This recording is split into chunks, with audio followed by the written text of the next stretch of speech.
Hi. Uh, this is my back 40, I call it, my garden. It's approximately 200 by 130 garden spot. I have two runways on either side, and I have an 8-foot fence to keep the deer out. Along the perimeter I got olive autumn growing right here. There's an autumn olive right here. I got more propagating in the greenhouse. On down I got some black elderberries, good for winemaking. And then on down along the back row for kind of a windbreak or a hedge, I have sea buckthorn, if you've ever heard of that. Every 7th buckthorn is a male, so they can cross, because they have a male and female. And I have an apple tree over here, and there's a whole row of sea buckthorn. And this back part right here is in rye grain. I've grown it before, and I get grain from it. And it's a good carbon crop, which I'm growing to till the stalks back in, and I'll harvest the grain. And then over to the other side I got winter wheat growing. I'll show you that. I'll move up there. Oh, by the way, this is my dog, Pooch.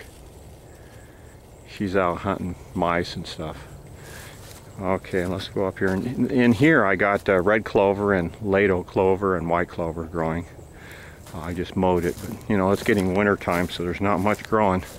But this is my winter wheat. And there's a row of carrots still I gotta dig. But the winter wheat's just coming up. And that'll be another carbon crop. And I'll show you my berries. I got berries over here. I got a couple rows of raspberries that I mulch. I like mulching things for the berries. They really do well that way. And I put on manure.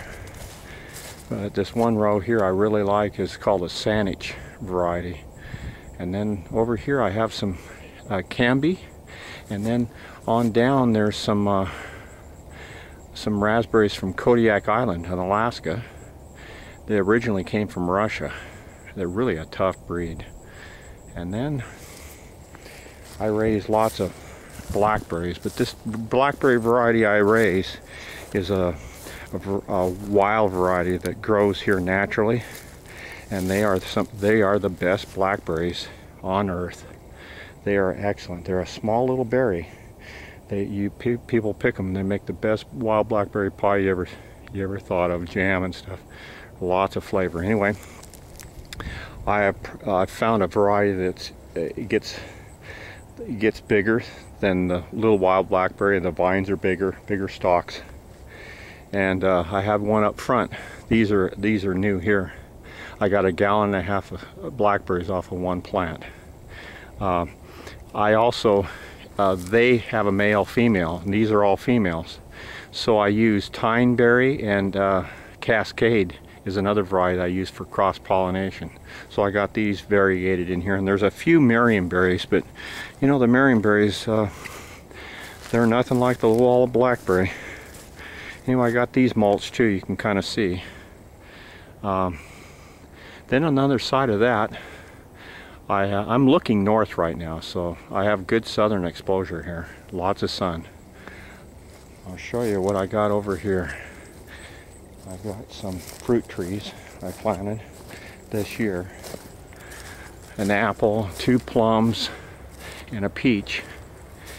And I got some sea buckthorn right here. I'm going to show you that. Here's one littler plant.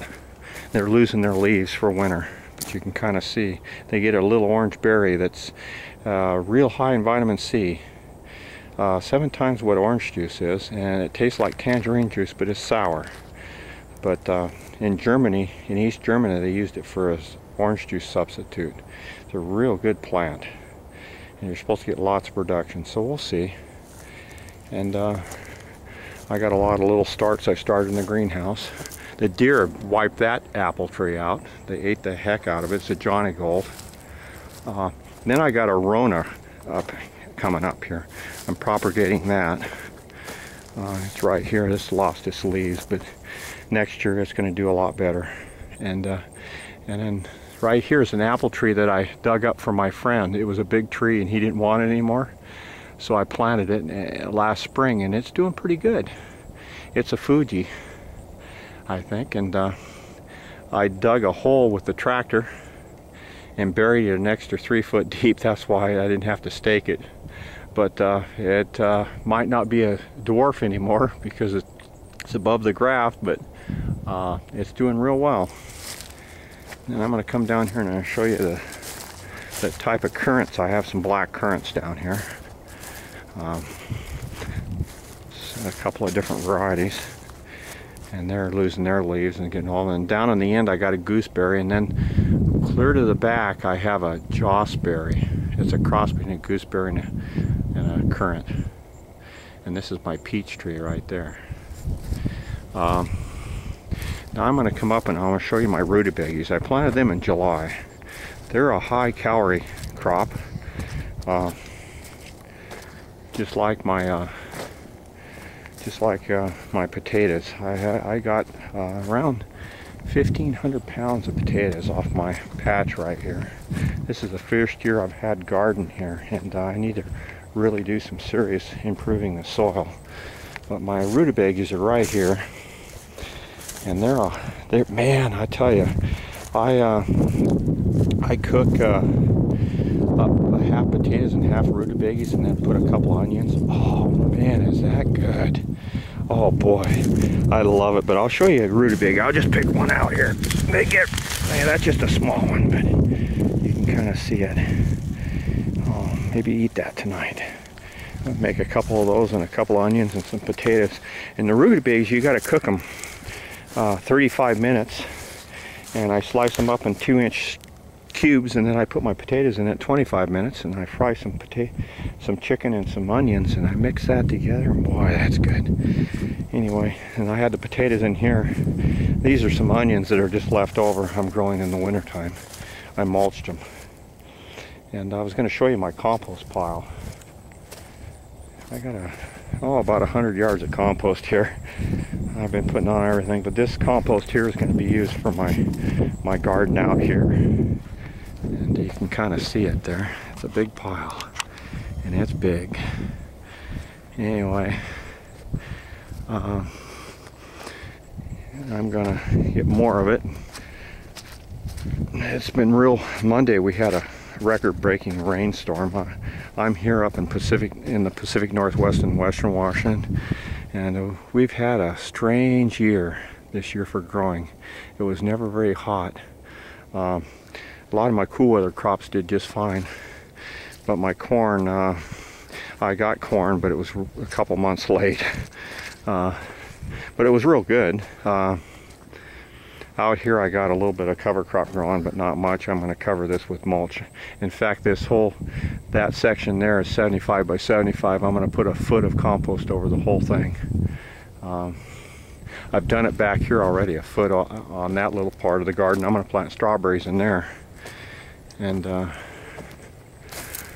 got a few grapes growing on this fence line. I'm going to plant some more grapes.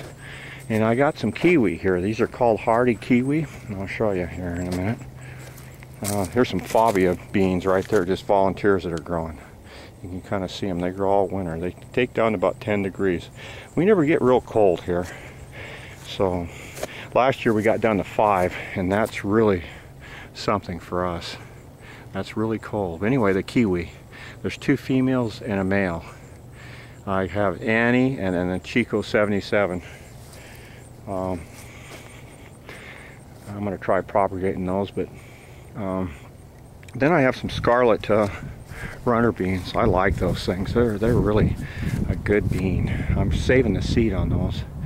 Even with the lousy year we had, you can see there's a lot of beans still left. I'm saving the seed. And then over here, I got more raspberries. I love raspberries, and they do well here, any kind of berry. I got 3 rows here. There's Canby there, and there's some Everbearers, and then there's some other varieties. I got like 8 different varieties, so they're blooming all at different times, and it's good for the bumblebees. And then I have some more blackberries here. There's a couple of varieties I'm going to dig up and move them out. They're all right, but they're just taking over here. They get too big, so I'm going to move them over along the fir trees over there, and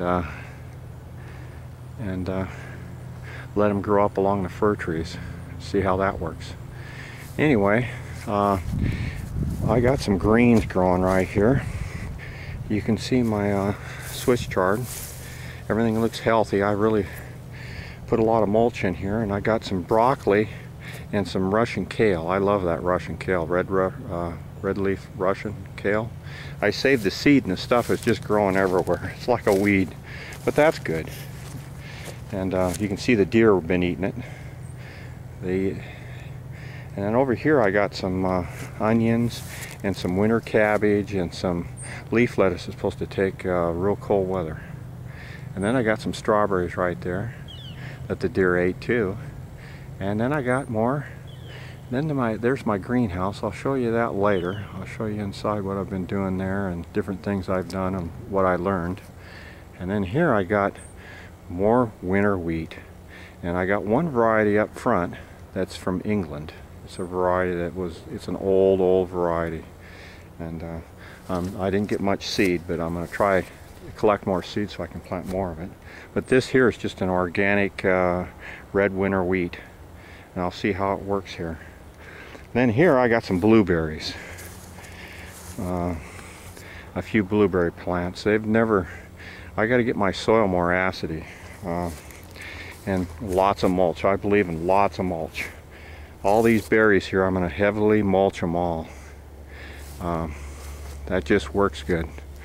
So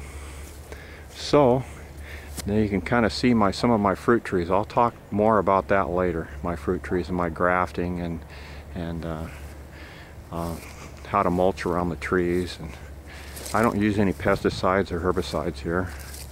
I haven't had much trouble. I got some bamboo over there. You can see that. It's a beautiful day. It's going to be 65 today here. That's amazing, but that's how it is. And then I have another greenhouse right there. And I got greens growing in it, and I dry seeds in there. So that's about it for right now.